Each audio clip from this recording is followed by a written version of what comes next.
Assalomu alaykum. Bugun sizlarni qo'rquv turlari hamda simptomlari bilan tanishtirib o'tmoqchiman. Demak, qo'rquv turlari: aqldan ozib qolish qo'rquvi. Fikrlar ustidan nazorat yo'qolayotgandek tuyuladi va o'zingizni yo'qotishdan qo'rqasiz. To'satdan o'lim qo'rquvi. Yurak to'xtashi, insult, yurak to'xtab qoladigandek yoki fojia yuz beradigandek his bo'ladi. Xavotir hech qachon o'tmaydi degan qo'rquv. Bu holat abadiy qoladigandek tuyuladi. Bo'g'ilib qolish yoki havo yetmasligi qo'rquvi. Nafas har lahza to'xtab qoladigandek. O'zini nazorat qila olmay qolish qo'rquvi. Noadekvat yoki xavfli ish qilib qo'yishdan qo'rqish. Depressiya yoki befarqlik holatiga tushib qolish qo'rquvi. Hech narsani his qilmay qolishdan qo'rqish. Shizofreniya yoki boshqa ruhiy kasallikka chalinish qo'rquvi. Aqldan ozyapman va bu abadiy qoladi degan his. Saraton yoki davosi yo'q kasallik qo'rquvi. Tanangizda o'limga olib keluvchi kasallik rivojlanayotgandek his. Yaqinlaringiz, ayniqsa farzandlaringiz o'limi qo'rquvi. Ular bilan baxtsiz hodisa yuz berishidan xavotir.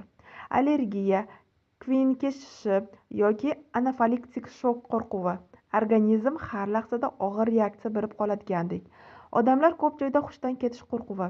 Yiqilib tushish va yordam ololmaslikdan qo'rqish. Ovqatga tiqilib qolish yoki bo'g'ilish qo'rquvi. Ovqat nafas yo'lini to'sib qo'yadigandek. Umrbod yolg'iz qolish qo'rquvi. Hech kimga kerak emasman degan his. Xavfli yoki qaytarib bo'lmaydigan ish qilib qo'yish qo'rquvi.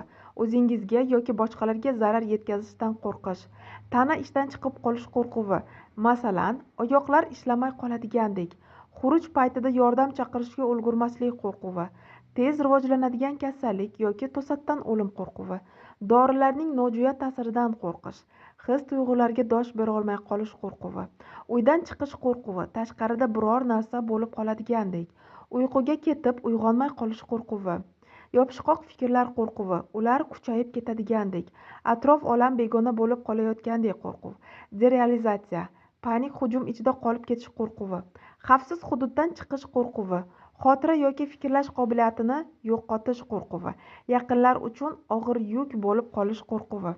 Simptomlar: yurak tez urishi yoki yurak urishining tushib qolish hissi, bo'g'ilish yoki havo yetmasligi hissi, tomoqda tugun hissi, qo'l yoki tanada titrash, ko'ngil aynishi yoki oshqozon og'rig'i, bosh aylanishi yoki paxtadek bosh hissi, ko'krakda og'riq yoki siqilish hissi, oyoqlarda kuchsizlik yoki paxta oyoqlar, qo'l oyoqlarda uvishish yoki sanchish, terlash yoki sovuq ter chiqishi, bo'yin, yelka yoki orqada doimiy taranglik, issiqlik yoki qaltirash hissi.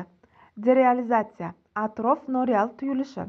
Depersonalizatsiya, o'zingizni tanangizda emasdek his qilish, tananing ichida titrash yoki vibratsiya hissi, nazoratni yo'qotish hissi, nimadir noto'g'ri degan kuchli bezovtalik, boshda og'irlik yoki bosim hissi, hazm muammolari, ich ketishi yoki qabziyat, og'iz qurishi, sababsiz charchoq, yorug'lik va tovushga yuqori sezgirlik, tana holsiz va charchaganini his qilish, qon bosimining keskin o'zgarishi, tez va yuzaki nafas olish. Sizda qaysi qo'rquv yoki simptomlar bor? Marhamat, kommentariyada yozib qoldirishingiz mumkin. Agar bu holatdan chiqmoqchi bo'lsangiz, marhamat menga murojaat qilishingiz mumkin.